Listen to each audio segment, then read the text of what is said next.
buyuk Turon bu g'oya emas. Haqiqiy g'oya degan paytda men masalan liberalizmni haqiqiy g'oya degan bo'laman. Biz Turonliklarimiz tushunchasi orqali bizni jamiyatimizni da birdamlikni ta'minlash, hozir bir-biriga otiladigan toshlar, men buyuk, sen kelganda men o'troq, sen ko'chmanchi deyish, borgan sari chuqurlashaversa, bizning o'sha mintaqaviy birdamligimizga putur yetadi. Buni ko'rib turibmiz. Katta Turon yoki buyuk Turon degan g'oyalarni masalan hozirgi kunda bundan Xitoy davlati ham yoki bo'lmasam Rossiya davlati ham yoki kerak bo'lsa o'sha Eron davlatlari ham qo'rqadi. Biz Türkiye arkalı kirişimiz yaxşı bo'ladi deb o'yladilar. Çünkü yani Türkiye'nin içinde Avrupa'nın gücü vardı. Mesela siz IT yaptığınız sektalar, dini gruplar. Şu dini grupların sektalarının bir neçesi AQSh bilen, Avrupa bilen birge ishlayapti. Turkiyani o'zi NATOga a'zoligini o'zi ham shunday narsani keltirib chiqaryapti. Biz ulgurib qolishimiz kerak, ya'ni millatlarga bo'linib olishimiz kerak. Aslida bu bizning asliyatimizga to'g'ri kelmasdi. Ya'ni bizda turkiylik masalasi bor edi va islom masalasi bor edi. Gelecekte Turan boladı mı, bolmaydı mı bilmeyimin, gerek mi, gerek emez mi bir siyasi devletin içerisine giriş gerek mi bilmeyimin. Fakat uruşmazlık için, tinçlik için, hemkarlığının devam etişi için benim oyumca ortak özlük ideyasını östürüş hammamizga foydali deb o'ylayapman men. Faqat Turkiyani bizni Markaziy Osiyoda katta og'alik rolini o'ynashi qanchalik bizga Markaziy Osiyodagi integratsiyaga, birdamlikka qanaqa ta'sir qiladi? Buyuk Turon g'oyasi katta bir ton bu. Tonga loyiq bo'lgan paytimizda kiyib olaveramiz. Yevropa ham hozir mana buyuk Yevropa bor. Uncha davlat ularning yoniga yaqinlasha olmaydi. Markaziy Osiyoda Turkiyani nimasi obro'si oshib ketishi va Turkiya qandaydir tashqaridan Markaziy Osiyoni nazorat qiladigan bir o'yinchi, geosiyosiy o'yinchiga aylanib qolishi mumkin deb o'shanda orqasida baribir AQSh turibdi deb o'ylashyapti. Nima uchun hozir bu narsa uyg'onib qoldi mana bu? Nima uchun hozir yana turkiylik masalasi ko'tarilib qoldi? Chunki Markaziy Osiyodagi markaziy davlatlardan biri O'zbekistonda biroz erkinlik paydo bo'ldi. Qozoqlar bilan urush mumkinmi deb menga savol bersa men bemalol deyman. U yerda qozoqlik ham qolib ketadi, musulmonligimiz ham qolib ketadi. Turkiyligimiz ham qolib ketadi. Liberal memleketler birbiri bilen uruşadı fakat başka yol bilen uruşadı. Armiya bilen uruşmaydı, birjasını sındıradı, başka nerse kaldı, iktisadını sındıradı. Liberal memleketler arasında uruş güçlürak. Integratsiya bu ma'lum bir davlatning ichida boshlanadi. Masalan, o'zbeklar qancha sifatli birlashib boshlasa davlatning ichida hech qanday niyati yo'q hali. Qozoqlarni birlashtirish, boshqa qilish. Şu Gazprom'un cedikçilerinin vergen cevap, dördüncü cevap şu modernizasyon degen, uyganış degen. Aldın verilgen cevaplar işgalinin, Rusların basıp alışının neticesi bilen şugullangen. Şu biz niye kolga düştük dip uylap, sebepler özgermeden netice özgermeydi dip uylap, sebeplerini o'zgartirishga harakat qilyapti. Hozir tarixchilar bu buyuk Turon g'oyasini ko'tarishi, ya'ni omma miqyosida ularning ongini to'g'rilab borishi juda ham muhim.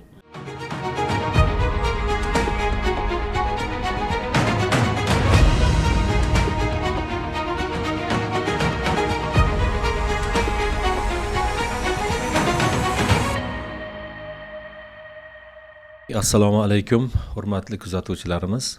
Demak, hammamizga ma'lum, ham biz ijtimoiy tarmoqlardan kuzatyapmiz, ham bizni chiqishlarimizni kuzatib kelayotgan tinglovchilarimiz, ko'rarmanlarimiz yozayotgan izohlar, ochiqlamalarga qarasak, aynan Turon to'g'risida so'zlashib, bir chiqish qilsak, bu qanaqadir bir buyuk kishilarning, katta kuchlarning bir g'oyasi, proyekti bo'lsa kerak degan izohlarni ko'ryapmiz, ochiqlamalarni. Ba'zilar aytayapti, bu Turkiyaning buyuk Turon g'oyasining bir davomchisi yoki o'shalarga ishlaydi deydi, yoki kimlardir Buyuk Britaniyaning, Angliyaning buyuk Turon degan tarixdagi g'oyasini o'ynayotganlar degan bir izohlarni ham ko'ryapmiz. Shu jihatdan olganda bizni aslida maqsadimiz Turonni o'zimizning ziyolilar, o'zimizning yetakchi, mana shu jamiyatimizning yetakchi odamlari, oydinlari orqali ma'rifiy yo'l bilan Turonning umumiy mintaqaviy birligi tushunchasini, mintaqaviy o'zlik tushunchasini yaratish, shunga xizmat qilish degan maqsadni oldimizga qo'yganmiz. Demak, Turon Markaziy Osiyo bugungi kunda shunaqa katta kuchlarning, siyosiy kuchlarning oldida o'zini yem bo'lib ketishdan saqlanib qolishi uchun xalqlarimiz qachonki bir-birini tushunib yetib birlashsagina, umumiy birlikka intilsagina biz bu buyuk kuchlarning oldida orasida bir yem bo'lib qolishdan saqlanib qolishimiz mumkin. Endi bugun shu maqsadlarni biz gaplashmoqchi bo'lib studiyamizga mutaxassislarni har doimgidek taklif qilib kelyapmiz.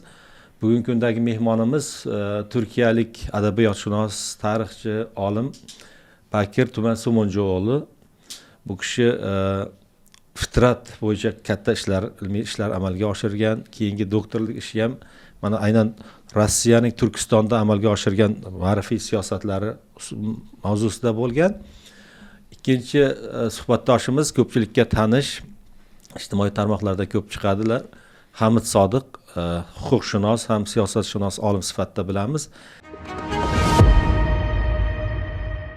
Jadidlarni ham aslida siyosat tomonidan qanaqadir bir katta kuchga ega aylana olmadi yoki bir mustaqil davlatlar qurib katta yerlarni egallagan turkiylarning bir qayta uyg'onishi bo'ldi deb ayta olmayman, lekin fikr jihatdan, dunyo qarashining o'sishi jihatidan o'sha jadidlar davrini ham turkiylarning tarixidagi kuchli 10 talikka kiritsak bo'ladimi? Ya'ni Ismoil G'aspralilar chiqdi, Fitrat Cho'lponlar chiqdi, Turkiyadan qancha oydinlar chiqdi, mana Qozog'istonda mana Turar Rusqulovlar chiqdi-da. Shu davr bilan biroz tanishtirib ketsangiz. Bu cedidlerinin ideyası kette ideya. Birinciden bu kişiler milletini saklaşık hareket kılgenler. Millet yok olmasın diye işlegenler. Çünkü 19. asrın ahırda Avrupa bütün dünyanı basıp algan şekilde dünyada müstakil bolgen 7 de memleket kalgen. Bizim şarktaki Müslümanların köpçülüğü Avrupalıklarının başka memleketlerinin koluga düşken. Mesela, yani dünya boylab 7 ta davlat dersiz, shundaymi? 7 de devlet müstakil bolup kalgen. Mesela cedidçilik hareketini başlatken ya ki şunu bir hareketke eğlentirgen İsmail Bey Gaspralı var. Özü Kırım Tatarı. Kırımlı Yekaterina devrinde Ruslar basıp algenler 1783 yılında. Gaspralı 1850 yılında togulgen. Kırım basıp alıngandan 70 yıldan keyin. Yani anchagina Kırımda Rus mafkurasi, Rus madaniyati ta'siri yoyilgan paytda tug'ilib o'sdi. Türklerin hemmesi Çar Rusyasının kolunun astıga düşken. Onda şunga başkaça cevaplar bergenler. Birincisi Kozgalan degen, Köterliş degen. Ruslar kolga düşkenden keyin Türkler şu cevapını bergenler. İkincisi Köç degen. İmkanı bolgen başka caylarga köçüşü mümkün.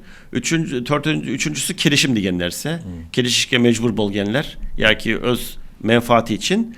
Şu Gaspralı'nın cedidçilerinin bergen cevap, 4. cevap şu modernizasyon degen, uyganış degen. Uyganış degen. Aldın verilgen cevaplar işgalinin Rusların basıp alışının neticesi bilen şugullangen. Şu biz niye kolga düştük dip uylap sebepler üzgermeden netice üzgermeydi dip uylap sebeplerini üzgertişki hareket kılı yaptı. Yani mahalliy aholi ziyolilar nega biz Rossiya Chor Rossiyasining qo'l ostida qolib ketdik? Buning sabablari nima? Nimaga shu darajaga ahvolga tushib qoldik deb o'ylay boshlagan, qayg'urgan shekilli. Ya'ni bularni qanday qilib bunlardan mustaqil bo'lishimiz mumkin, qadimgi davlatlarimiz qaytadan tiklashimiz mumkin degan bir g'oya bilan bular kurashgan. Ya'ni ma'rifiy yo'l bilan yoki qanaqadir harbiy yo'l bilan, siyosiy yo'l bilanmi nima qilib bo'lsa ham o'sha asoratdan qutulishimiz kerak degan bir g'oyani boshlashgan. Endi G'aspralning shunday bir darajaga Ismoil Beyning yetishi uchun qanaqadir muhit ta'sir qilganmi? Ya'ni u yerda u rus ilg'or insonlarning yoki Yevropa insonlarining ta'sirida shunaqa bir nimaga keldimi yoki o'zi qandaydir fitratida shunaqa bir nimasi bormidi? Gaspralı devrede yaşaydigan ziyalılardan başkaça adam benim oyumça. O mektepten keyin medresege gitmeydi. Rus okuluga baradı. Armiya mektebiga baradı Ruslarının. Voronej'de aldın keyin Moskova'da Rus dilini öğrenirdi. Ol devirde bir de şunaka politika vardı. Müslümanlar, Rusya Müslümanları, Rusya Türklerini özünü saklaş için çekleniş, izolasyon degen politikanı becergenler. Rus mektebige barmaydı, Rus mahallesinde yaşamaydı, Rus avukatlanmaydı, Rus gibi kiyinmeydi. Şunaqa chetda tursam özümni korgayman, özümni saklayman degan ideya bardı. Biroq Kasparov faqat Kasparov Rus maktabiga borganda Rus tili o'rganadi. Moskovada panislamizmin kuchli bo'lgan joy devirde Ruslarni bilib oladi. Şu devirde köp Müslüman aydın ziyalı Rusça öğrenmeydi, Ruslarını onca yaşlı çukur bilmeydi. Kasparov Moskova'ya barganda 16 yaşta şunu biledi. Biz Müslümanmız, bunlar Hristiyan, biz Sünni Hanefimiz, bunlar Ortodoks. Fakat bunlarda bizde olmayı diyen nerse var. Bunlarda millet var, bunlar Rus. Biz kimiz diyen sorunu özü geberedi. O yerini körgende. Aldığı şunaka soru ve sorunun cevabıga ihtiyaç olmayan Müslüman toplumda. Ondan keyin millet doğrusu da, özü doğrusu da uylaydı. Biz Kırım Tatar mıyız? Kırım Tatar'ın içindeki tayfa Şirin ya ki başka tayfadan mıyız? Yoksa biz Türk müyüz, Barlas mıyız, Kanglı mıyız deyip uylagan, keyin biz Türk müyüz deyip uylagan, keyin umumi biz acılıp kalganımız fakat Türk müyüz degan ideyaga kelgan. Gasparov'la. Keyin Gasparov'un yine başkaça tamanı Avrupa'ya bargan 2 yıl kalgan. Ol devirde lingua franca Fransız tili bolgan, Fransız tilini öğrengen, Avrupa'nı yakından çukur öğrengen. Keyin Osmanlı'da 1 yılga yakın kalgan. Gasparov'dan 15-20 yıldan keyin şunaka ziyalı tapıladı fakat Gasparov'u üskende yaş bolganda şunaka ziyalı yok dip kem, juda az dip oylasak boladı. Rusya'nı yaşı biledi, Avrupa'nı biledi, Osmanlı'nı biledi. Keyin Kırım'a kaytadı. Mer yardımcısı keyin mer bulup işleydi. Özünün yani hakiminin yardımcısı. Hakimin yardımı. Özünün cemiyetini tanıydı. Cemiyetinin problemlerini biledi. Yani cemiyetin içinde üsüş diyen problemlerin hemmesini biliş manasıga kelmeydi. Fakat şu hakiminin urunbasarı hakim bulup işlegeni için özünün cemiyetinin problemlerini yakından biledi. Keyin milletini saklaş için özünün programmasını kıladı. Şu yengilik diyen ideya, marifte yengilik, ceditçilik diyen nerse aldığında hani var. Şu ideyalar Gasparov'dan aldım var. Fakat Gasparov bunlarını yıkıp bir projekt, lahiya kılıp hayatka ütüşüge yol koygan, şunu becergen ziyalı deyip aytsak buladı. Ha, demek rahmat Tuman Bey. Hamid Sodiqqa yuzlansak, Hamid Bey endi siz hozirgi tarixni ko'proq, hozirgi bo'layotgan voqealarni kuzatib boryapsiz, chiqishlar qilasiz. Ko'proq Yevropa adabiyoti bilan tanishdingiz-da, ko'proq bilamiz. Endi siz mana shu bir millat bo'lib yoki bir-biriga qardosh millatlar ekanligini tuyib, shu haqda harakat qiladigan xalqlarga bugun katta kuchlarga aylangan. Mana o'zimiz ham misol qilib ko'rsak, shu Markaziy Osiyo Türk dünyasida 6 ta mustaqil davlat bor-da, bilamiz. Keyin mana Turan, Turkistonda, Tojikistonda mustaqil qardosh yaqin xalq bo'lib ketganimiz bilan 1000 yillardan beri Xudoanda bir ittifoqda yashab kelayotgan bir jamiyat insonlarimizda. Mana shu 19-asrning oxiri, 20-asrning boshlari, ya'ni Ismoilbey Gasparovdan keyin o'sha fitratlar chiqdi yoki qozoq jadidlari, Alash O'rda chiqdi. Qoraqalpoq, Qirg'iz, Turkman oydinlari chiqdi, tojiklar. Mana shu bir vaziyat bundan 100 yil, 150 yil oldin Turkistonga, Turonga nazar tashlaydigan bo'lsak, qanaqadir ular orasida bir ayirmachilik yo'qda, o'ziga tortish yo'qday ko'rinadi. Nimagadir keyingi kunda, ayniqsa mana mustaqil bo'lib, biz shu darajada Turonliklar, Markaziy Osiyoliklar orasida qandaydir bir mintaqaviy o'zlik, birdamlik, birlik tushunchasi ko'p yoyilmayapti. Tuman Bey bir yaxshi fikrlarni bildirdingiz. Ya'ni ilk jadidlarimiz bu o'sha fitrat bo'ladimi, o'zimizdagi jadidlar yoki Ismoil Gasparov bo'ladimi? Bular dunyo trendini tushunayotgan insonlar edi. Ya'ni o'sha Fransiyada boshlangan milliy davlatchilik masalasi, ya'ni Fransiyada birinchilardan bo'lib natsiya tushunchasi qo'llanildi va umuman millat tushunchasi umuman liberal rivojlanishning asosida o'sha milliy davlatchilikning rivojlanishi yotadi. Chunki paradigmalar o'zgarayotgan edi. Ya'ni biz premodern dunyodan modern dunyoga o'tayotgan edik. Ya'ni modern dunyoda bu inson markazli dunyo. Ya'ni inson markazda turadi. Bu nafaqat subyekt sifatida markaz, balki iloh sifatida ham markaz inson bo'lardi. Ya'ni Ismoil Gaspirali mana shu menga yangilik bo'ldi. U aynan rus maktabiga bordi degani, Yevropaga bordi degani mana shu trendni juda ham katta, hech kimni ayamaydigan va o'sha paytdagi innovatsion yangi g'oyalarni tushunib yetdi. Shuning uchun iloji boricha bu to'lqin majburiy kelishidan oldin biz ulgurib qolishimiz kerak. Ya'ni millatlarga bo'linib olishimiz kerak. Chunki shunday trend kelyapti. O'zi aslida bu bizning asliyatimizga to'g'ri kelmasdi. Ya'ni bizda turkiylik masalasi bor edi va islom masalasi bor edi. Bu yerda ikki xil natija bo'ldi. G'aybulla aka, Usmonlilar ulgurib qoldi. Ya'ni o'sha davr talabiga moslashdi yoki ya'ni shunday bir chegaralarda ulgurdiki, bu yerda Mustafa Kamolning o'rni juda ham katta. Ya'ni u radikal qarorlar bilan agar biz mana shu tariximizni saqlab qolishligimiz uchun, hattoki dinimizni saqlab qolishligimiz uchun mana shu bostirib kelayotgan juda ham katta progressiv, ya'ni birinchidan fikriy progressiv, ikkinchidan texnologik progressiv bir g'oya kirib kelayotgandi. Mana shu chegaralarda ulgurdi Usmonli turklar. Shunda bo'lmasa bir u yoq bu yoq 10 yilning ichida qoldirmasdi. ya'ni o'sha katta Yevropa, umuman G'arb Usmonli madaniyatini, turk madaniyatini yutib yuboradi. O'zi boshlangan edi. Mana shu hududlar o'sha paytdagi Usmonlilarning necha foizi yeri? 10% mi, qancha? 15% mi? Hozirgi Turkiya. Hozirgi Turkiya demoqchiman. Lekin biz ulgurmay qoldik. Biz ulgurmadik. Bizni harakat qilishmoqchi edi. Ya'ni bu shunday dunyo ediki, G'aybulla aka, Yevropada tushunishdiki, bizning eng katta muammomiz bu hokimiyat vertikalini kuchayib ketganligi. Hokimiyat vertikalini kuchayib ketganligi va ular gorizontalni kuchaytirish bilan bog'liq jarayon edi. Ya'ni xalqqa huquqlarni berish, insonlarga huquqlarni berish. Tabiiyki, bunday jarayonda jiddiy texnologik rivojlanish vujudga keladi. Lekin biz ulgurmay qoldik. Nima uchun ulgurmay qoldik? Chunki biz Turkiyaga nisbatan Yevropadan uzoqroq edik va izolyatsiyalangan bir hududda edik. Va bizning xonlarimiz hali bu narsani tushunib yetadigan darajada emas edi. Shuning uchun ham nimalarga, jadidlarga nisbatan juda ham katta to'sqinliklar bo'lgan. Salbiy munosabat bo'lgan. Tabiiy, Turkiyada ham oson bo'lgan emas. Fransuz inqilobining bizga, Markaziy Osiyoga, Turonga, yerlariga kechib kelganligi haqidagi ta'sirini albatta o'sha millat bo'lib shakllanishda, davlatchilik qurilishida bir ekspertimiz bilan gaplashganimizda xuddi shu narsani aytgandilar. Aynan nima uchun Usmonli turklar, Turkiyadagi Usmonli turklar birinchi bo'lib o'zlariga o'sha zamonaviy modern davlatlarni qurgan.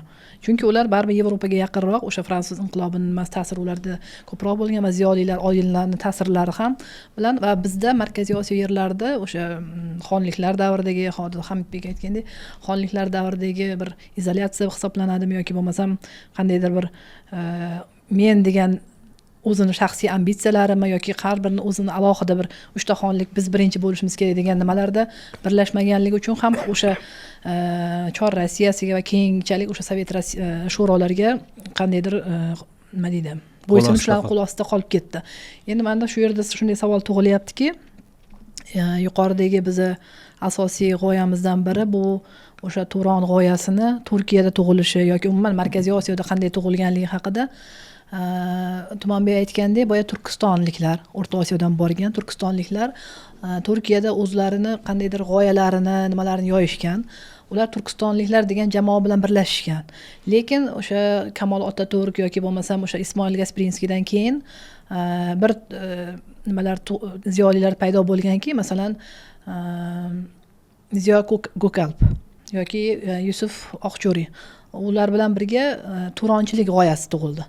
O'sha turonchilik nega endi men hozir unchalik anglab yetmayapmanki, Turkiston g'oyasi qanday qilib o'zini Turon g'oyasiga bo'shatib berdi. Bu g'oya o'sha hozir adabiyotlarda, masalan, siyosiy adabiyotlarda ko'proq siyosatchilar nimasida ta'bir bilan aytadigan bo'lsa, katta Turon yoki buyuk Turon degan g'oyalarni masalan hozirgi kunda bundan Xitoy davlati ham yoki bo'lmasam Rossiya davlati ham yoki kerak bo'lsa o'sha Eron davlatlari ham qo'rqadi. O'sha Turon g'oyasi bu geosiyosiy loyiha hisoblanadi, Turkiyaniki yoki bo'lmasam o'sha Buyuk Britaniyaniki deyiladimi.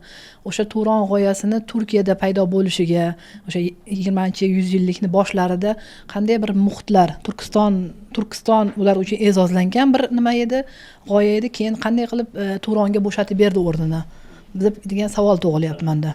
Rahmet sizge. Aslında Türkiye'de Türk tayfalarının hemkarlığı, birge işleşi diyen idea Atatürk'ten aldığın doğdu, rivajlandı. Atatürk bunu kollap kuvvetledi. Atatürk'ün boluşu bizim için büyük bir şans. Hudaga şükür aytışımız gerek. Atatürk hem kette cedidip aytsak boladı. Fransa'da, Vengerya'da kılıngen tekşirişler, Türklerin tarihi doğrusu da Türk dilige ağdarıldı. Şunun bizge tesiri oldu. Keyin Osmanlı'da yenilik digenlerse 2. Mahmut, 3. Selim'den keyin başlagandı. Yani Cedidçiliğinin bir tamanı, yengileniş okşaş digenlerse. Fakat Türklerinin hemkarlığı, birge işleş gerek, biz birimiz diyen ideyanın Türkiye'de rivajlanışı için Rusya Türklerinin Türkiye'ye juda kette tesiri oldu deyip öyle yapman. Тураном называл свое государство Амир-Тимур. То есть для него уже Туран воспринимался как некая как бы страна тюрков. Но о Туране в политическом смысле слова заговорили уже в 20 веке в Турции, но до того было очень важное историческое явление, которое вы, конечно, знаете, это джадидизм. Именно тогда идея тюркского мира как единства, она прозвучала и ясно была сформулирована тогда. Именно евразийскими тюрками, то есть тюрками бывшей Российской империи, она была занесена в Турцию, и там пришлась как раз вовремя, поскольку Османская империя переживала кризис. И сейчас меня напрягает то, что ряд СМИ, ряд телеграм-каналов, конкретных авторов, которые как-то эту идею преподносят как идею конфронтации, идею угрожающую кому-то, якобы совершенно это не соответствует. То есть как бы миссия его совершенно противоположная здесь, абсолютно конструктивная и объединяющая. А сейчас, какой Туран? Сейчас есть организация тюркских государств, есть ее государства-члены, есть наблюдатели. Misal Türkiye'de hemkarlık diyen, birge işleş diyen, birimiz diyen idealların rivajlanışı gibi 1911'de tüzülgen Türk Yurdu Jurnalı, keyin 1912 yılında tüzülgen Türk Ocağı Cemiyeti'nin juda güçlü tesiri bolgen. Keyin Ziya Gökalp bu yerlerde işlegen. Ziya Gökalp'nin Atatürk'e juda kette tesiri bolgen. Türk Yurdu Jurnalı'nın ilk çıkkanda pulu Kazan Tatarları baylardan gelgen Yusuf Akçura Arkalı. Türk Ocağı'nın 4 tüzüğçüsünden 3'ü Rusya'dan gelgen Türkler. Keyin Atatürk tepege çıkkandan keyin Prezident bolgandan keyin Rusya'dan kaçıp gelgen Türklerge urun bergen, onlarını sıylagen, onlar bilen hemkarlıkta işlegen. Yani Atatürk'ün idealarının üsüşü de Rusya'daki cedidçilik, Rusya'daki ziyalarının idealarının tesiri bolgen. Keyin Atatürk devletinin tepesine gelgende bu idealarını da kollap kuvvetlegen. Şunun için cedidçilikten hem Türkiye'ye tesiri oldu deyip, güçlü tesiri oldu deyip uylaş gerek. Hem aldın teorik fikir tamandan hem keyin köp cedidçi Türkiye'ye kaçıp geldiler. Türkiye'de Atatürk onlara urun verdi. Türkiye devletinin muhkem oluşu, üsüşü için onlar bu yerde Türkiye'nin garajlarını bulup işlediler. Keyin idea güçlü yaratıldı deyip öyle yapma Türkiye'de. Misali ıstılah termin diyenlerse juda insanın ideasıga tesiri güçlü. Mesela bizde Türk diyen bitte gep var. Biz Hunlarga Göktürklerge Türk aytamız, özümüzge Türk aytamız. Hazırki yaşaydigen Garp'taki, Şark'taki bütün Türk tayfalarıga Türk aytamız. Istılah termin bitte bolgende miye bozulup gitmeydi. Hemimiz Türk deyip başından şunun için bizge bir dersene koşumça aytış gerekemez. Bizde bir termin bolgan için idea bir boladı. Fakat Rusya'da 2 ıstılah var. Rus dilde bu yargı ütken. İngiliz dilde 3 de ıstılah var. Hem de Türk tayfalarına başka isim vergende o miyede üzüledi. Qarang, Tumanbek, ya'ni Muniraning savoli mohiyati shundan iborat ediki, Turon tushunchasi, ya'ni turk dunyosini katta qismini, balkim butunini qamrab olishi mumkin. Unga tatarlar ham kiradi, unga hatto mojar, vengerlar ham biz turonliklarimiz degan, Turkiyada ham, Ozarbayjonda ham shunaqa tushunchalar bo'lgan. Turkiston deganda ko'proq mana shu bugungi 5 ta respublika, Markaziy Osiyodagi Qozog'iston, O'zbekiston, Turkmaniston, Tojikiston, Qirg'iziston tushuniladi-da. Shunday deb qarash Turkiyada bo'lgani uchun ham balkim Turon so'ziga ko'proq urg'u berib, Turkistonni nisbatan o'rni kelganda ishlatgan bo'lishi ham mumkin. Qizig'i shundaki, o'sha buyuk biz Turon degan g'oyani Turkiyada ba'zi vaqtlarda biroz taqiqlangan paytlar bo'ldi. Har xil hukumatlar davlat tepasiga kelganda, hattoki mana O'zbekiston ilk mustaqil bo'lgan paytlarda, o'sha 90-yillarda O'zbekistonda Toshkent shahrining markazida mana bu nima Amir Temur xiyoboniga yaqin joyda Buyuk Turon deb bir ko'chani nom berishgan edi, yozib qo'ygan edi. Buyuk Turon Turkiyadan hozir ham bor.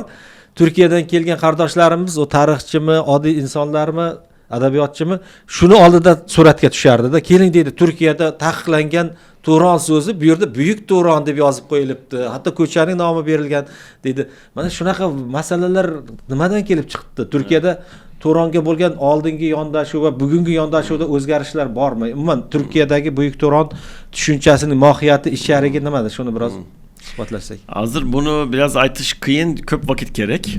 Mayli, Atatürk devrinde devletin esası şu ideyaya göre esaslangan. Kuruldu. Kuruldu. Fakat Atatürk parlamentte, mecliste aytganda bizden aldığın köp gepirildi, iş kılınmadı deydi. İş kılış gerek fakat onça gepirmeseniz hem boladı deydi. Gepirip iş kılmasanız hem korkadı, onge göre tayarlanadı fakat siz hiç iş kılmayısınız deydi. Keyin şu meclisinin, parlamentinin yazılgenleri açılgandan keyin 30-40 yıldan keyin şunları bilip aldık Atatürk'ün gepirgenini. Atatürk'ten keyin Türkiye'nin siyaseti de özgerişler oldu. Atatürk bolgende Sovyetler Birliği Avrupa arası da ortasında turadı. Hiç birige koşulmaydı. Türkiye'nin siyaseti müstakillik esası gibi oladı. Biz müstakilmiz, ikisinin arasında turamız.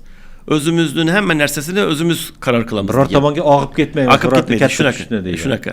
Keyin 2. Dünya Uruşu'dan keyin mümkün siyaset, real politiknin tesiri bilen Türkiye Avrupa'ga koşulup gitti. Benim oyumca azmaz Türkiye'nin erkinliği, öz müstakilliğinin doğrusundaki kararlarını özünün becerişi diyen ideye hem az gene sındı. Avrupa bilen koşulganda birge gepleşip birge karar kılış diyenlerse oldu. Yani oldingida erkin hareket kıla olmaydi. Aldingida erkin hareket kılalmadı deyip oylasak boladı.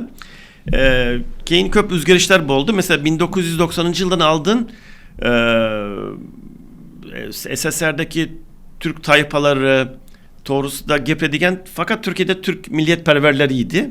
Keyin Türkologlar işi şu bolgen adamlardı. Türkiye'de her hıl adam var, demokratik cemiyet, her Türk hahış var. Sosyalistler, liberaller, siyasal dinciler şunge koşulmazdı. Fakat SSR tarkalıp 5'te müstakil cumhuriyet çıkkanda yengiden kızık Türkiye'nin devlet politikası şunlar bilen hemkarlık tüzüşke esaslandı. Devlet politikası şunge elengene için Türkiye'de köp gepiriş, münakaşa olmazdan köpçülük şu fikrini kabul kıldı deyip açsak boladı. Fakat sizin aytkan dey aldın mesela 1980. yıllarda fakat milliyetperverler şu fikrini kuvvetleyen. Turanchilik g'oyasini ko'taradi. Kalganlar şuncha köp aytmaganlar. Habibbek, sizga nima, ya'ni siz bir O'zbekiston vakili, Turk dunyosini bir kuzatib borayotgan mutaxassis sifatida bir fikrlaringizni bilmoqchimiz. Ya'ni Turkiyaning Buyuk Turon g'oyasi tushunchasi bilan umuman bizni jamiyatimizdagi Turon g'oyasini orasida farqlar, o'xshashliklar, umuman tafovutlar bormi? Bu yerda boshidan boshlashimiz kerak. Ya'ni mana shu davr o'zgarayotgan payti, dunyo tartib qoidalari o'zgarayotgan payti, mana yuqorida Tumanbek aytib o'tdi. Usmonli sultonlar ham mana shu yangilik qilishni istagan. Lekin yangilik qila olmasdi. Uning sababi bor. Buning sababi shundan iborat ediki, Usmonli davlati teologik davlat edi. Ya'ni diniy. Ya'ni Xudo markazli davlat edi. Va butun dunyoda inson markazli davlat kelayotgandi. Men yuqorida ham aytib o'tdim. Mana shu chiziq juda ham muhim. Ya'ni ular Xudo markazli dunyoda, ya'ni juda ham katta u bir necha 100 yillar, 1000 yildan oshiq davom etgan davr edi bu. Va mana shu davr inqirozga kirib kelayotgan edi. Endi masala shundan iboratki, bunday dunyo kirib kelayotgan paytda Mustafa Kamol ning nimasida tanlov bor edi, davlatni qanday nomlaymiz? Ya'ni uning Turkiston deb nomlash taklif qilingan, lekin Turkistonning egasi bor. U Turkiya deb nomlagan, ya'ni turk so'zini o'zakda olib qoladigan bo'lsa, keyinchalik Buyuk Turon, yana qandaydir Turon, Turkiston deyishimizga asos bo'lmaydi. Biz mana shunday qiyin davrda, ya'ni juda ham katta g'oyaviy ekspansiya bor davrda mana shu turk degan tushunchani davlatimizda saqlab, davlatning nomi sifatida saqlab qoladigan bo'lsa, keyin bu unib chiqadi degan qat'iy g'oya bo'lgan va boshqa turkiylik bilan bog'liq g'oyani yaqinlashtirmagan yoniga. O'zi yetadi. Hozir mana butun dunyo kuchli. Biz turk degan siyosiy bir tashkilot, ya'ni siyosiy tashkilot bu juda ham katta bir davlatning nomida turganligining o'zi katta yutuq degan tushunchani qattiq ushlagan va undan keyin siyosiy taftologiya, Buyuk Turon, yana qandaydir Turon degan narsani yoniga yaqinlashtirmagan. Bu mana shu turkiylikka zarar yetkazishini tushungan. Va tabiiyki mana shu g'oya to'g'ri bo'lganligini ko'rsatadi. Bugun biz ulanyapmiz shu narsaga. Ya'ni biz mana shu narsaga ulanish imkoniyatimiz bo'layapti. Mana shunday jarayon bu. Shuning uchun yana bir jihati Muniraning nimasiga bir narsani tushunaylikki, Buyuk Turon bu g'oya emas. Qaybullarga Buyuk Turon g'oya emas. Nima haqiqiy g'oya degan paytda men masalan liberalizmni haqiqiy g'oya degan bo'lardim. Ya'ni g'oya bu shunday bir tafakkur tarzi, shunday bir fikrlar jamlanmasi, juda ham katta kitoblar jamlanmasiki, borliqdan tortib oxirgi insongacha tushuntirib beradigan g'oyani haqiqiy g'oya deyiladi. Mustafa Kamol o'zi g'oya yaratgani yo'q. Mavjud kuchli g'oyaga tutashdi. Endi savol tug'iladi. Bu yangi dunyoda haqiqiy mana shunday g'oyani yaratish taraddudida yurgan xalqlar bormi? Bor. Rossiya taraddudida yuribdi. Ya'ni uning katta bir faylasufi bor, Dugin bu 4-chi siyosiy g'oyaning haqida fikr yurityapti. Ya'ni u aytayaptiki, birinchi insoniyat oldidagi, ya'ni modern dunyodagi g'oya bu liberalizm edi. Liberalizmdan keyin ikkita g'oya vujudga keldi, bu fashizm va sotsializm. Fashizm yoshligida quladi, o'zining xatolari bilan deydi. Sotsializm yoki kommunizm bu ancha yashadi deydi. Bu 3 ta g'oya. Men deydi 4-chi siyosiy g'oyani nazarda tutaman deydi. Bu 4-chi siyosiy g'oya fashizm va kommunizmning qayta uyg'onishidir yoki qayta tiriltirishidir degan fikrni ilgari suradi. Boshqacha ma'noda shartli ravishda Buyuk Turon g'oyasi orqali bizni mana shu Markaziy Osiyo xalqlarini, turk dunyosini, umuman turklar va ularga qardosh, qo'shni, aralash yashaydigan xalqlarni o'zaro totuvligini, ahilligini, inoqligini ta'minlash uchun atamalar kerak. Boya Tumanbek atamalar juda ham muhim dedi. Istiloh deb aytiladi. O'zbekchada ham ba'zan ishlatiladi. O'sha istilohlar, so'zlarning to'g'ri ishlatilishi, umuman atamalarning qo'llanilishi. Munira aytgan Buyuk Turon mana shuki, o'sha O'rta Osiyo, Markaziy Osiyodagi turkiy xalqlar, keyin tojiklar, bularni o'zaro birdamligi bor. Xudanda bo'lib yuradi. Har doim boshqa xalqlarga qaraganda bir chet elga, xorijga chiqib qolsa, albatta bir-birini topib oladi bular. Xalqning, lekin hukumatlar hozirgi geopolitikasi, ayniqsa mana mustaqillikning dastlabki 10 yilliklarida biroz farqli bo'ldi-da. O'zlaricha hamma o'zlarining yo'lini tanladi. Turkmaniston boshqacha, masalan, tarafsizlik siyosati, betaraf degan nimani oldi. O'zbekiston, Qozog'iston hammasiniki boshqachadek ko'rinadi. Ya'niki biz turonliklarimiz tushunchasi orqali bizni jamiyatimizni birdamlikni ta'minlash, hozir bir-biriga otiladigan toshlar, men buyuk, sen kelganda men o'troq, sen ko'chmanchi deyish, tarixim meniki qadimiy, seniki yaqinda o'rtaga chiqib qolgan, yuzaga chiqqan xalqsan deyishlar ijtimoiy tarmoqlarda bolalab yotdi. Juda ham ko'pda. Mana shunaqa narsalar borgan sari chuqurlashaversa, bizning o'sha mintaqaviy birdamligimizga putur yetadi. Uni ko'rib turibmiz. Shuning oldini olish uchun atamalar muhim. Shuni Turon g'oyasi. Masalan, Turkiston desak, biz o'yladik Tojikiston, mana hattoki tojikistonlik mutaxassislarni ham chaqirdik, olimlarni fikrini. Yo'q, bizda dedi jamiyat Turkiston desa baribir turkiylar birlashmasi deb tushunadi, bunga yaqinlashmaydi. Lekin Turon deganda o'sha sharqiy Eronliklar qadimdan bu Turonliklar bo'lgan degan tushuncha bor. Ming yillar davomida Turon biz uchun yurt bo'lib kelgan dedi. Turkiylar ham keyin Turon uchun o'zini umuman nima deydi, qadimiy bir davra, shonli bir davra deb biladi, shunaqa. Ya'ni birlashtiradigan bitta atama Turon. Shu maqsadda biz gapirdik buni. Va endi bu sizning fikringiz farqliroq bo'lishi mumkin. Men tuzatish kiritib ketsam, bizda o'sha Turkiyadagi Buyuk Turon loyihasi, g'oyasi demayman, loyihasi haqidagi o'sha 20-100 boshlarida tug'ilgan.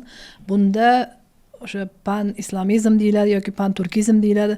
Butun dunyoni, masalan, butun Yevrosiyo qit'asini hammasida o'sha eng qadimdan skiflardan boshlaymizmi to nimagacha Xitoy hududi bo'ladimi yoki bo'lmasam o'sha Yevropani juda katta qismi butun Yevrosiyoda turklar yashagan. O'sha biologik qon nimasi yo tarixiy jihatdan birga, madaniyati bir xil bo'lgan va mana shu g'oya ostida birlashtirmoqchi bo'lgan. Hozir ham Turkiyani jumhuriyatini asosiy nimasida o'sha turkchilik g'oyasi asosiy turadi. Shu bilan birga mana bu yangi hukumati, to'g'ri, yangi hukumat desam adashganman, Erdo'g'anning hukumatida ham islom dini birinchi o'rinda turadi va keyinroq aynan nimada Usmoniylik nimasida ham Yo Usmonizm degan gaplar chiqqan. Usmonizm degan nimalar ham chiqqan. Lekin bunga qarshi o'sha paytda o'zida 20-asr boshlarida rus immigrantlari tomonidan Turbetskiymi, turkolog bo'lgan va Savitskiy degan rus immigrantlari Evraziystvo degan bir nimani o'ylab topishgan. Aynan mana shu pan-turkizm g'oyasiga yoki Buyuk Turon g'oyasiga qarshi, ya'ni ularni Turkiyadagi turklar, bu Bolqondagi Anadolu turklari Bolqondagi turklar bilan bog'liq. Bizni Rossiyani hududi degan Chor Rossiyasi hududidagi turkiy xalqlar bizni o'sha Yevrosiyo bilan bog'liq. Ya'ni biz bu yerda asosiy nimamiz deb O'rta Osiyo hududlaridagi turkiy xalqlarni, mana shu Turkiy bo'yiga qozoq, qirg'iz, o'zbek nimalarni ham va Rossiyadagi tatar, chuvash, boshqa xalqlarni hammasini ham birlashtirib, biz Yevrosiyolik degan bir anaqa g'oyani ham o'ylab topishgan. Va buni o'rtasida juda ko'p ilmiy bahs munozaralar bo'lgan, boshqa bo'lgan. Hozir birmuncha o'sha Buyuk Turon g'oyasidan chekindi Turkiya ham, boshqalar ham. Lekin ayrim siyosiy o'yinchilar yoki o'sha hegemon державалар haligacha mana shu siyosiy qarashlardan nima deydi, o'zini manfaatlari yo'lida foydalanyapti. Shulardan biri masalan Turkiyani o'zida, masalan Markaziy Osiyoga, siyosiy ma'noda Markaziy Osiyo yoki biz qo'llayotgan Turon mintaqasi deb atasak ham bo'ladi. O'sha Turon mintaqasida bu Markaziy Osiyodagi 5 ta davlat hisoblanadi. Uning ichida 4 tasi turkiy tilli davlatlar bo'lsa, bittasi Forsiy, ya'ni Tojikiston hisoblanadi. Va mana shu Turon, Buyuk Turon bilan bizni Turon mintaqasi haqidagi gaplarda ikki xil nima ketyapti. Aynan kommentlarda shu narsa aytilyaptiki, bular Turkiyani g'oyasi asosida o'sha Buyuk Turonni qaytadan uyg'otmoqchi. Ya'ni biz O'zbekiston vakillari, ziyolilari o'sha Buyuk Turon g'oyasini qaytadan Turkiyani nimasida dastagida tashabbusi bilan yoymoqchi degan narsa. Biz unday narsani bizni ziyoli qatlam ham, bizni hukumatimiz ham yoki boshqa mintaqadagi o'sha boshqa davlatlar rahbarlari ham bu narsani nima qilinmaydi. Agar biz aytadigan bo'lsak, o'sha mustaqillikni boshlarida, ilk yillarida birinchi bo'lib Turkiya bizni tan olgan. Biz bilamiz buni. Va birinchi bo'lib o'sha moliyaviy tomondan bizga ko'mak bergan ham nafaqat bizga, Qozog'iston, Qirg'izistonga va boshqa davlatlar, Tojikistonga ham moliyaviy tomondan qo'llab-quvvatlagan Turkiya bo'ladi. O'sha nima deydi, tekstilniy, to'qimachilik nimalari bilan yoki avtobuslar bilan yoki boshqa nimalar bilan, shu bilan birga bilamizki, o'sha turk litseylari fonida boshqa g'oyalar ham kirib kelganligini aytish mumkin.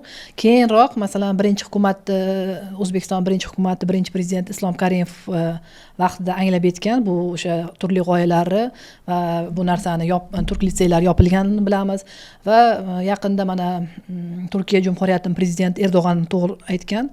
Mana shu oqimni nimadirdi o'sha nimani turklarni Nurchilarmi? Gulenchilar. gulenchilar o'sha gulenchilarni Turkiyani o'zidan ko'ra ko'proq birinchi bo'lib anglab xavfini O'zbekiston xavfini anglab O'zbekiston yetdi. anglab yetgan ekan, biz keyinroq anglab yetdik degan bir nimalarni chiqishlarni qildi va biz aytishimiz kerak, ya'ni hozirgi xalqaro siyosatshunoslar shunday narsa fikr bildirishyaptiki, Turkiya o'sha oldingi nimasini Usmoniylardagi yoki bo'lmasa o'sha buyuk держава nimasini qayta tiklash uchun Markaziy Osiyoga kirib kelmoqchi. Qanaqa yo'l bilan? O'sha g'oyaviy, madaniy yoki hozir ko'proq Xitoyga nisbatan ishlatiladigan yumshoq kuch siyosati orqali kirib kelmoqchi. Lekin bu qanchalik to'g'ri? Masalan, biz endi orada mana 30 yildan oshdi. Hamma o'zini o'sha 5 ta respublika o'zini yo'lini, o'zini nimasini topib oldi. Hammani o'zini o'zligi nimasi bor va bu yerda Turkiya qanaqa rol o'ynaydi? Ya'ni masalan biz bilamiz Turkiya davlatlar tashkilotida yoki boshqa tashkilotlarda biz Markaziy Osiyo respublikalari bilan birga o'sha xalqaro tashkilotlarga kirilgan. Faqat Turkiyani bizni Markaziy Osiyoda katta og'alik rolini o'ynashi qanchalik bizga Markaziy Osiyodagi integratsiyaga, birdamlikka qanaqa ta'sir qiladi? Aldın tarihe Karaganda Türk tayfaları, Türk devletleri birbir bilen uruşken, İran'daki Safeviler bilen Osmanlı uruşken, Shayboniylar ham. Şeybaniler bilen Safeviler uruşken, keyin Ruslar basıp alganda Özbek hanlıkları birbirleriyle bilen uruşken, Türkler arasından aldığın uruş diyen narsa var. Biz birbirimiz bilen uruşken Shunday Qoraxoniylar, G'aznaviylar, Saljuqiylar bilan Evet. Xorazmshohlar bor. Köp derse var şunaka.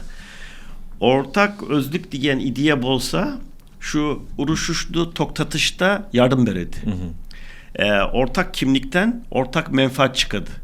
Yani ortak müşterek umumiy özlük özlük ve olsa ondan şu tinchlikni ketiradi. Uruşuşlu toktatışga yardım veredi. Ahillikka Yardım chorlaydi. veredi. Yani gelecekte Turan boladı mı, bolmaydı mı bilmeyimin, gerek mi, gerek emez mi, bir siyasi devletin içerisine giriş gerek mi bilmeyimin. Fakat uruşmaslık için, tinçlik için, hemkarlığının devam etişi için benim oyumça ortak özlük ideyasını östürüş hemmemizge faydalı deyip öyle yapmam ben. Mümkün başkaları bilen tinçlik için başka ideyalar tapış gerek. Fakat biz Türk milleti içinde, Türk tayfaları içinde şunaka programa var. Ortak özlük diyen ideyanı östürsek aramızdaki tinçlikke yol açamız deyip uleyim. 1990'cı yıllarga kelgende 1990'dan aldın Türkiye'de hemkarlık kılış gerek. Sabık Sovyet'te, Kıtay'da, Şark'ta köp Türk tayfaları var diyen ideyanı fakat milliyetperverler koldaydı. Türkiye'deki sosyalistler, liberaller, din siyaseti bilen şugullanganlar şunge kızıkmaydı. Ya ki bir neçesi onca yaman köredi. Fakat şu juda tez üzgerdi. Şu devlet politikası bu oldu. Hemen şunu kabul kıldı. Hamma Turanchiga aylandi. Bir nevi şuna kaytiş mümkün. Yani hemmege intiliş, kızıkış köpeğiydi. Bu kalayb oldu. Ben de şunda şahsi fikrim var. Biz Avrupa bilen birge işledik. NATO'da bolduk. Benim oyumca Avrupa bizden şu yerge gelişimizini hahladı. Bizge yeşil ışık yaktı. Yollarını açtı. Yani biz Orta Osiyoga Turkiyaning kirib kelishini hahladı. istadi. Biz Avrupa hahlaganı için şunu kıldık deyip aytış mümkün emez. Bu bizge hem yaxşı geldi, yaxşı köründü. Biz öz hahlışımız bilen geldik. Fakat Avrupa'nın, Amerika'nın da şunu hahlayışı bizge yollarını açtı, asanlaştırdı deyip oylasak mümkün. Ya ki Türkiye'deki milliyetperver bolmayı diyenlerine şu işe koşuluşuge yardım verdi deyip oylasak mümkün. Avrupa uyladı, Amerika. Rusya buradan kaytsa hem hukuki tamandan, fiili tamandan onça tez kaytmaydı deyip oyladı. Amali cihatda saklanıp kaladı. Keyin şu yerge İran'ın kirişi mümkün deyip oyladı. Keyin bu yerde aldından kalgan başlıklar var. Mümkün şunlar Avrupaga, Amerikaga onça yaşlı karamaydı deyip oyladı. Biz rehberler. Biz Türkiye arkalı kirişimiz yaşlı buladı deyip oyladılar. Şu anık fark etme şunaqa narsa. Anık emas. Bu benim karayışım.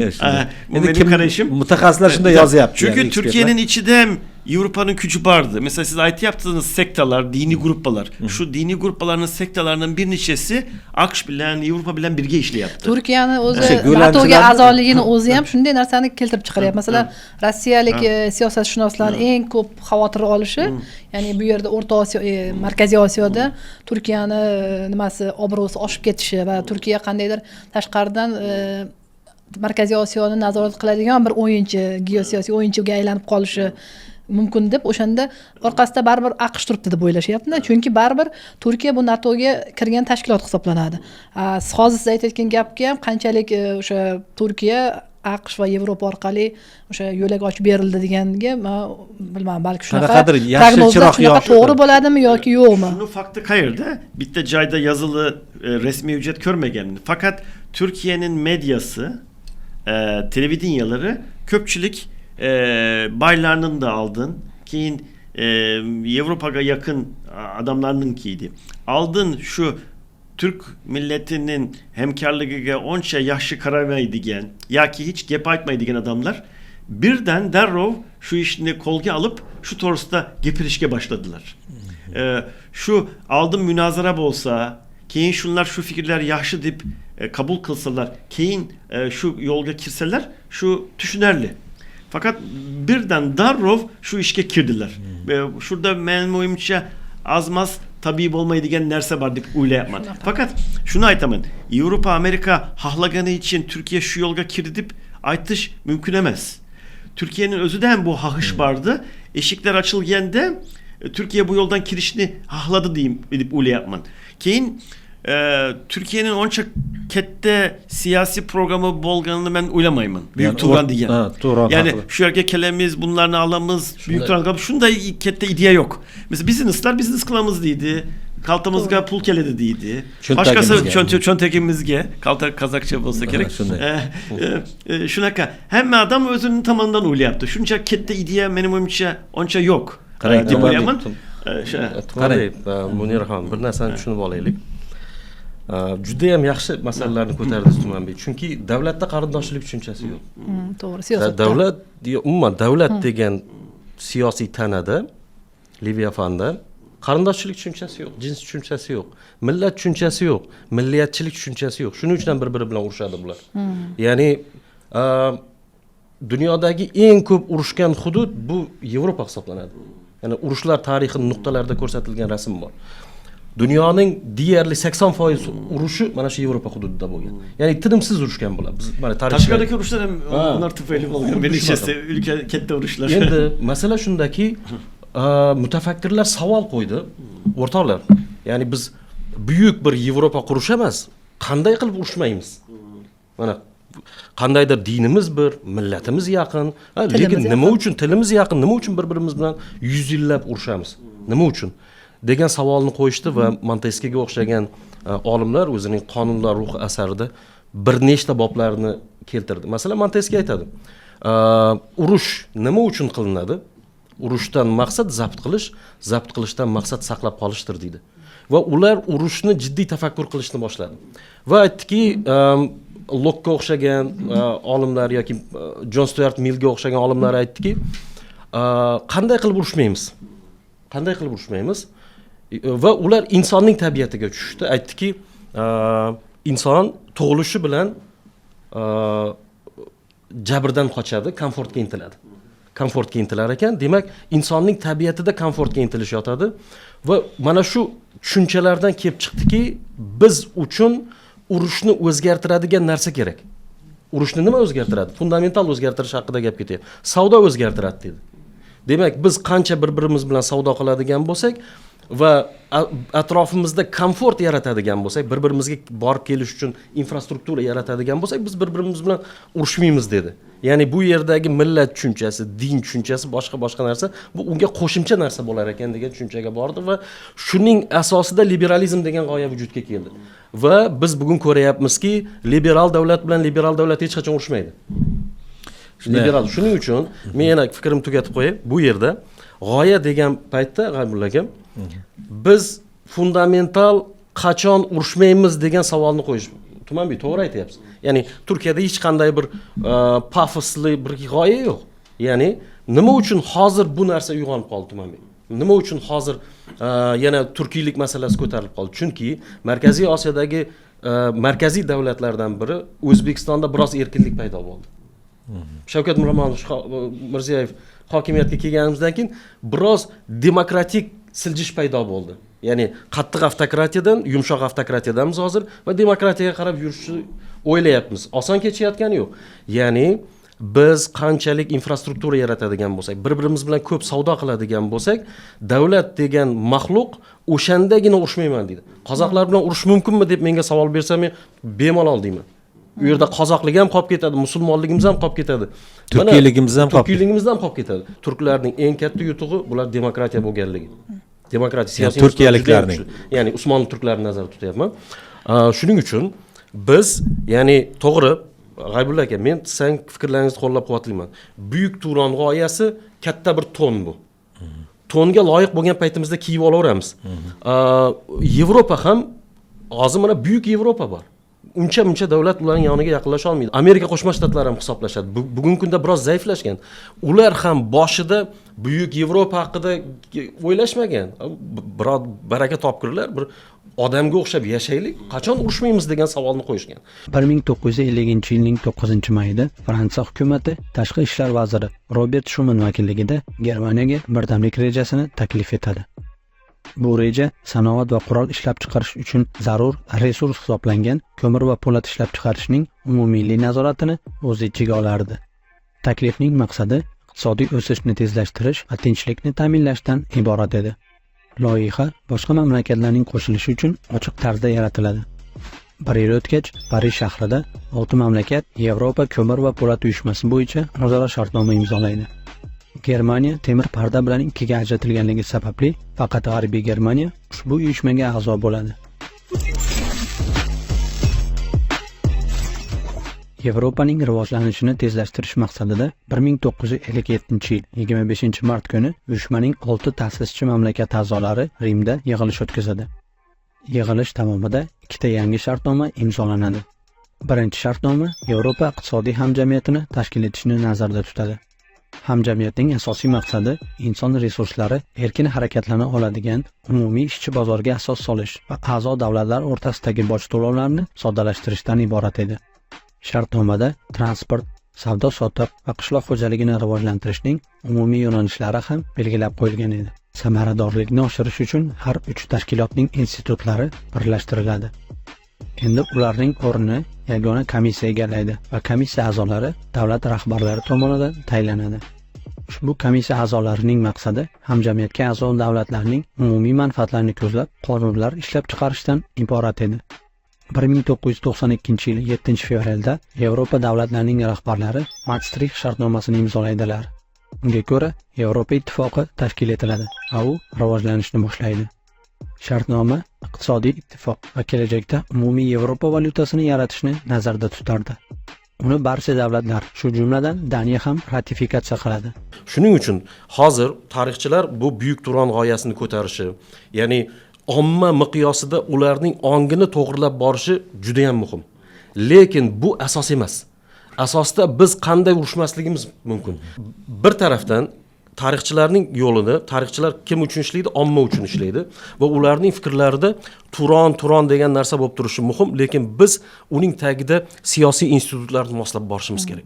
Bo'lmasa, u buyuk Turon g'oyasi yana bir gegemon davlat keladi, bosib oladi. Yuqorida aytib o'tdim, Turkiya bilan siyosiy tafakkur nuqtai nazaridan boshqa millatlarmiz biz. Ya'ni endi xalq bir narsa aytmoqchiman. Mesela Türk Cumhuriyetleri müstakil bo'lgandan keyin ahirki 30 yılda Azerbaycan bilen Türkiye arasındaki kültürel, sosyal, ictimai münasebetler juda yaxshi rivojlandı.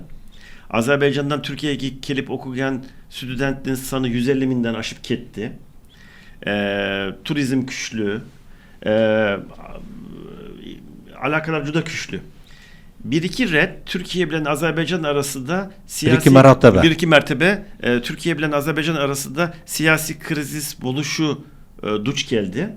Fakat hem Azerbaycan'ın halkı hem Türkiye'nin halkı yok deyip aytdı. Menge yol vermemizi aytdı. Halk şunga narazı bolgani için krizis başlamasından toktatıldı. Hem tinç tınış boldu, juda yaxşı boldu. Yani siz ayttınız devletlerin biri bilen uruşuşu mümkün. Şunga koşulamın. Halklar arasında yakınlık, içtimai cemiyetler arasında, ziyalılar arasında güçlü olsa biz birimiz degan ortak özlük bolsa şu siyasi krizisini nime urushishni to'xtatadigan narsa. Fakat men shunda ozgina boshqacha o'ylayapman. Liberal mamlakatlar ham bir-biri bilan urushadi, fakat başka yol bilan urushadi. Armiya bilan urushmaydi. Birjasini sındırdı, başka narsa qiladi, iqtisodini sındırdı. Liberal mamlakatlar arasında urush kuchliroq. Fakat o bizning armiyalar arasida bo'lmagani uchun biz uni ko'rmaymiz yoki sezmaymiz. Buyuk Turon g'oyasini hozir baribir shunday nazarga solsak, chiqishlardan, yozishlar, har xil nimalarda matbuot, axborot vositalarida qarayapmiz. Ozmi ko'pmi Rossiyaning Turkiyaning bu Markaziy Osiyoga Turonga kirib kelishidan qanaqadir bir xavfsirayotganligi, tashvishlanayotganini ko'ryapmiz. U yoqdan Xitoyning shunaqa bir qarashlari bor, chunki Rossiyada ham qanchalab turkiy xalqlar yashaydi, avtonom, boshqa. Ularga biz ta'sir qilishimizdan biroz cho'chiydi yoki Xitoyda ham qancha Uyg'urlar, bu soriq Uyg'urlar, Salarlar dedi, qozoqlar, qirg'izlar, o'zbeklar, anchagina turkiy xalqlar yashaydi va Xitoyning yoki Rossiyaning manfaatiga bu yer Turkiya bilan to'qnash kelish nimasida bordek ko'rinyapti yoki ular shunaqa tasavvur qilyapti-da. Bunaqa xavflarni sizlar qanday qaraysizlar? Ya'niki biz shunday deya olishimiz mumkinmi? Biz hech qanday Rossiyaga ham, Xitoyga ham, Eronga ham, Hindistonga ham biz yoki G'arbga ham biz xavf solmoqchi emasmiz. Turkiylar birlashib pan-turkizm bo'lib, bitta katta kuch bo'lib olib, sizlarga bir nima qilish, bizning niyatimiz xolis, ezgu niyatlardamiz. Biz iqtisodiy, madaniy masalalarni rivojlantirmoqchimiz, qardoshlik bog'larimiz, qardoshlik rishtalarimiz bor, shuni kuchaytirmoqchimiz va sizlarda yashaydigan turkiylarni ham manfaatlarini, ularning tilini saqlab qolish, ularning ham madaniyatini bemalol erkin ta'minlash uchun biz sizlar bilan do'stona ishlar olib bormoqchimiz. Hech qanday bizning Turonchilik g'oyamizda unaqa bir yovuz niyatlar yo'q deb ayta olsak, o'zi shundagina yutiladi aslida. Qachonki qayerga sen o'zingni bir biz tariximiz buyuk bo'lgan, bizning joyimiz bo'lgan, bizdan olib qo'ygansan, endi qaytarib ber deb ayta boshlasang, bu jamiyat ham, siyosat ham hamma narsa buzilib ketadi, bilasiz. Shu masalada fikrlaringiz qanaqa? Men shunaqa o'ylayman, Turkistonda yoki O'rta Osiyoda, Turonda deng. Turonda Kazakistan, O'zbekiston, Qirg'iziston, Turkmeniston, Tojikiston, Afganistan'da ham Türkler var, İran'da ham var. Fakat müstakil bo'lgan devletlerini alsak, şunların sanı az. Cayı var, cayı öte yaxşı, petrol var, gaz var, tille var, pahta var. Fakat sanı az. Şu memleketlerinin rivajlanışı gerek, güçlü boluşu gerek. Hemkarlık bilen, tinçlik içinde işleşinin yolunu tapışı gerek. Şu memleketler kendi öz aralarında birge işleşinin yolunu tapsa, hemkarlıklığın yolunu, güçlü olsa, rivajlansa, hemme bilen münasebeti yaxşı boladı. Güçlü bolgan adam bilen hemme yaxşı alaka kılışını haqla yaptı. Güçlü ve yaxşı insan bilen. Ya şunaka. Nime? Fakat hem Hamit Bey'in aytkan gibi kelişişinin yolunu hem tapış gerek. Gazprom'da hem o da şunaka idea var. Rusya bilen bizden kelişişimiz gerekliydi. Fakat Rusya'nın bizge tenglik hukukunu berişi gerekliydi. Biz Rusya'nın garajlarını bozsak deydi. Rusya bizge tenglik hukukunu bermeydi deydi. Fakat benim oyumca köp adamlar şunaka öyle yaptı. Rusya'da yaşaydigan Müslümanlar Çarlık Peyti'de Gazprom'un Ruslarına aldaş için şunaka ideyanı ortaya koydu dediler. Benim oyumca şunaka emez. Gazprom'u bunga işanadı. Çünkü Rusya Türkler müstakil olsa hem Rusya yok bolup gitmeydi. Şu yerde turadı. Yani Rusya'nın önüne Kıtay'ını hem koyuş gerek hem akışını koyuş gerek. Yani kette memleketler turadı. Onlar güçlü boladı. Birge yaşaşının yolunu tapış gerek. En yaşlı yol sizin özünüzün güçlü buluşu, rivajlanışı, hemkarlık kılışı. Benim oyumca birinci programda Türkiye'nin şunge katlaşışı gerekemez. Bence Orta Asya'daki memleketlerinin özünün birbirleri bilen işleşke yol tapışı gerek. Dil tapışı gerek. Hemkarlık işin dil tapışı gerek. Mesela Japonya'nın projekti vardı. Japonya özü koşulmayan transportunu kanday rivajlantıramız diye. Pulunu bere yaptı, yardım bere yaptı. Bırak özü katlaşmaydı. Şunaka ben birinciden Türkiye'nin hem projekte katlaşışı gerek deyip oylamayamın. Orta Asya'da bo'lgan memleketler hemkarlıkla yol tapsa, imkan tapsa şu juda yaxshi narsa deb o'ylayapman. Hamidbek siz fikrlar? Tumanbek juda yaxshi fikrlar bildirdingiz. Men fikrlaringizga qo'shilaman. Ya'ni integratsiya bu efemer narsa emas. Integratsiya bu ehtiyojlardan kelib chiqadi. Ya'ni integratsiya bu ma'lum bir davlatning ichida boshlanadi. Masalan, o'zbeklar qancha sifatli birlashib boshlasa davlatning ichida hech qanday niyati yo'q hali. Qozoqlarni birlashtirish, boshqa qilish. Tumanbek oddiy misol. Mana O'zbekiston 2016-yildan keyin siyosatni o'zgartirishimiz kerak dedi, erkin bo'lishimiz kerak dedi. Odamlarning fikrini tinglab olishimiz kerak dedi. Sport birdaniga rivojlanib ketib qoldi. Turkiy davlatlarning ichida, musulmon davlatlarning ichida mutlaq chempion 8 ta oltin oldi. Bize fırsat bulduk. Ya'ni Turkiyaliklar xursand bo'lish, sevindi, shundaymi? Mayli, Turkiya endi ularda o'sha turkiylik nimasi juda ham chuqur. Atrofimizdagi qozoqlar, qirg'izlar ana o'rtadagi baryerlarni hammasini, tafakkuriy baryerlarni sport sohasida olib tashladi hammasini. Ya'ni qozoqlar aytayaptiki, bizning ham oltinimiz bu deyapti. Biz aytayapmiz, sizning ham oltiningiz bu. Ichida medal olganlar ichida qozoq millatiga mansublar, o'zbek terma komandasidan chiqqan qozoq millatiga mansublar bor. Qirg'izistonda nima olgan? Kumush medalni olgan qirg'izistonlik sportchi boks bo'yicha treneri bora olmadi va unga o'zbek nima qildi. Ya'ni bu O'zbekistonning ichidagi sifat o'zgarishi atrofimizdagi davlatlarga ta'sir ko'rsatishni boshlaganligini ko'rsatadi. Shuning uchun biz eng avvalo jamiyat erkin bo'lishi kerak. Kamida Turkiyadagidek fikrini bildira olish kerak. Prezidentga ham mana Turkiyada ko'ramiz-ku, prezident qaltirab turadi har bir ovoz qachon boyagi nimalar bilan nima qilamiz ekan. Shuning uchun integratsiya g'aybullak ichimizda vujudga keladi. Biz qanchalik yaxshi asarlar yozadigan bo'lsak, ichimizdagi integratsiya bu Qozog'istonda ham bo'lishi mumkin. Qaysisining energiyasi kuchli bo'lsa, shu birlashtirishni boshlaydi. Va buning asosida erkinlik yotadi hamisha. Va menimcha o'sha Tumanbekning aytayotgan gaplarining o'sha davomi deyish mumkin bu fikrlarni. 2016-yilda ikkinchi hukumatni hokimiyat tepasiga kelishi bilan ancha erkinlikka erishdik. Bu Markaziy Osiyodagi 5 ta qo'shni davlatlar bilan o'sha bordi keldilarni, chegaralarni ochilishi masalasida ham yaxshi ko'rinma beradi.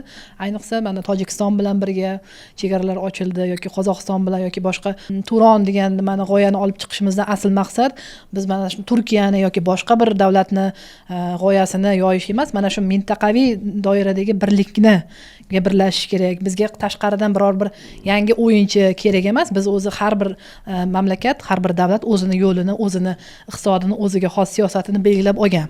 Agar mana shu 30 yildan oshiq bo'lsa, hammasini o'zining nimasi bor. Lekin mana shu 5 ta davlat o'sha mintaqaviy birlikka intilyapti. Hozir ayniqsa o'sha O'zbekiston Qozog'iston munosabatlarida yaxshi sezilyapti. Qirg'iziston ham bunga nima va biz istardikki, bizni istagimiz shunday ediki, Tojikiston ham, Turkmaniston ham mana shu birlikka qo'shilsa va mana shu bir bo'lib siyosatda ham, iqtisodda ham va boshqa davlatlar bilan atrofimizdagi o'sha Eron bo'ladimi, Ozarbayjon bo'ladimi yoki bo'lmasa Rossiya Federatsiyasimi yoki Xitoy bo'ladimi, o'sha davlatlarga bilan birgalikda o'sha iqtisodiy, ijtimoiy va boshqa madaniy sohalarda teng nimalar olib boriladigan bo'lsa, bu yerda birinchi o'rinda har bir davlatni o'sha tengligini inobatga olish kerak. Kimdir kimgadir kattalik qilib, men bu yerda asosiy nimadaman, iqtisodiy tomonda yoki boshqa tomonda asosiy edim degan ruhda emas, hamma davlatni o'sha huquqiy xalqaro nimadagi suverenitetini ta'minlagan holda siyosat olib borilsagina biz o'ylaymizki, mana shu narsani nafaqat yuqoridagi liderlarimiz, balki o'sha ziyolilar va boshqa jamiyatimizning barcha xalqlari, a'zolari tushunib yetsagina, o'sha biz kutgan farovon bir iqtisodiy o'sish nimasiga erishgan bo'lardik. Shu jihatdan siyosiy tomondan, mafkuraviy tomondan bir-birimizga baribir nisbatan yaqinlashgan bo'lardik-da. Ya'ni kelajakda biz Turon g'oyasi degan bitta davlat degani emas. Xuddi Yevropa ittifoqiga o'xshash Turon ittifoqi bo'lishi ham mumkin. Endi qancha yillar o'tib, shuning uchun bir qadam tashlaylik degan maqsad bo'lyapti-da. Tumanbek, men hozir sizni fikringizni bir narsa qo'shmoqchi edim. Bu Yevropa Soyuzida boshlaganda az mamlakat bordi. To'g'ri. Keyin shu sistemani ishlagani, a'zo bo'lgan hamma davlatga foydasi bo'lganini aniqlangandan keyin boshqa mamlakatlarda ham intilish bo'ldi, kirdilar. Ya'ni bir siyosiy programma, loyiha, hamkorlik projekt boshlaganda darrov hammaning qo'shilishi kerak emas. Shunday. Oldin 2-3 mamlakatlar arasida boshlaydi. Shuning yaxshiligini hammaga foydasi ko'rilgandan keyin chegarada bo'lgan mamlakatlarda intilish bo'ladi, o'z-o'zidan xohish bo'ladi, kiradilar deb o'ylayman. Ya'ni qo'shnilar aynan. Temir va ko'mir ittifoqi. Fransiya bilan Germaniya ikkitagina davlat. Ular ham ittifoq qilmoqchi, temir va ko'mir masalasini kelishib olmoqchi. Ana undan keyin 1950-yillar bu. Ma'lum bir muddat o'tgandan keyin katta bir Yevropa ittifoqiga aylandi. Asos shundan. Shu neo-osmonizm degan g'oya haqiqatdan bormi? O'sha Osmoniylarning bizga ta'siri bo'ladimi degan bir qandaydir qo'rquv bor. Ayrim jamiyatimizning ayrim toifalari orasida, ayrim odamlar orasida. Keyin boshqa tomondan o'sha Ismoil G'asperali bunda 100 yillar oldin aytib ketgan, olg'a surgan uning izdoshlari, endi masalan Fitrat misolida ham ko'rgansiz. O'sha paytdagi o'zgarishlar, o'sha paytda chiqib yetishib chiqqan ziyolilar, oydinlarimiz juda ham havas qilsa bo'ladigan odamlar, Behbudiy deymizmi, bundan qori deymizmi, nima Mag'jon deymizmi, Qozog'istonda ham qancha, Qirg'izistonda. Mana shunaqa ziyolilarimiz bugun ham bormi? Ya'ni O'zbekistonning bugun jadidchilik degan jadidchilikni yana qandaydir bir ulgi qilib, yana ham bir qanaqadir yaxshi o'rganish boshlandi-da bizda. Mana shularni siz qanday qaraysiz? Shularning kelajagi, umuman bugungi kunda ahamiyati dolzarbmi yoki foydalimi, foydasizmi shu masala? Benim o'yimcha aloqalarni rivojlantirish için informasiya juda katta o'rni bor. Fakat biz ko'pincha o'zimizning haber ajansları bo'lsa da mesela Orta Asya'dan başka joylardaki Türkler to'g'risidagi informasyonu Yevropa orqali olamiz. Siz ham mümkün biz to'g'risidagi informasyonu başka tomonlardan alasınız. Şu birbirimiz bilan gaplasishni, informasiya alışını rivojlantirish kerak. To'g'ridan to'g'ri, ya'ni birovlar orqali to'g'ridan to'g'ri. Mesela 100 yıl oldin teknologiya bo'lmagan, fakat çıkan jurnallarda Tatarlarning Shura, Vakit degan gazetlerinde, jurnallarda bir-biri bilan aloqaning juda kuchli bo'lganini ko'ryapmiz. Tercümanda bitta joyda yangi gazet çıksa, Özbeklerden, Kazaklardan şunu tebrikleydi. Bitta gazete yapılsa, afsuski yapıldı, imkaniyet yetmedi deydi. Hazır ben geldim, hazır teknoloji var, mesela kelip gitiş var. Fakat şunda toppa doğru, keyin doğrudan doğru, keyin sıfatlı alakanı rivajlantırış gerekti bu yapma. Hem hazır dünya yengi bir cayga ütü yaptı.